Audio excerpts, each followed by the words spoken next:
Curious George builds a home. It was a perfect day for sitting on the balcony, eating grapes, drinking juice, and drawing, all at the same time. George was a good little monkey who was good at many things. He was especially good at being curious. Today, George was curious about a bird. He had seen a lot of pigeons, but none wearing an ankle tag. The pigeon had seen a lot of animals, but none drawing on a sketch pad. They spent the morning watching each other. George, this is your best drawing yet, George's friend, the man with the yellow hat, told him.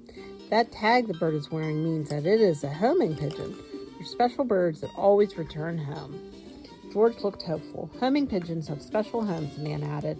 Our apartment is not a good home for a bird. George saw that what his pigeon needed most was a place to roost. A tree would be perfect. George came up with a great way to get a tree to his apartment. He would build one. The tree built of pipes cleaners was not strong enough for the pigeon to sit on. George thought of another idea. With clay, George could make a tree as big and thick as he wanted. But George must have used too much water because a tree made of clay did not hold its shape. George decided he needed more information to build a perfect tree, so he went to the park. He looked at trees for a long time and he drew trees on a piece of paper. Then he began a new project. He took a long time to build, but finally George revealed his masterpiece. It almost looked like a real tree. Baseball bats were the roots, and the coat rack was the trunk, and a frayed brown rope was its bark. Toilet paper and rubber gloves hung off it like leaves.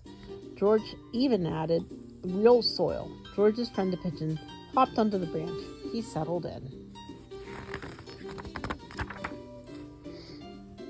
That afternoon, the man with the yellow hat brought home a guest. It was the doorman. He had lost one of his pigeons that he kept on the roof. When they entered the apartment, they found a big mess. George, the man with the yellow hat exclaimed, "Is that a tree?" George nodded proudly. Now that he had the perfect home, the bird could live with him forever.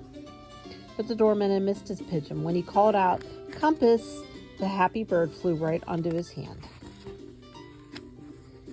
Poor George. He waved goodbye to Compass and the doorman. Then he sat alone on the balcony. The man with the yellow hat placed a potted tree on the ground. "I brought it for the birds to sit so you can draw them," he said, trying to cheer George up. George shook his head and pointed to his own tree. The man said, "It was a good effort, George, but birds won't want to sit, and birds will want to sit in a real tree." But to George's delight, the birds did not agree with his friend. Not at all. The end.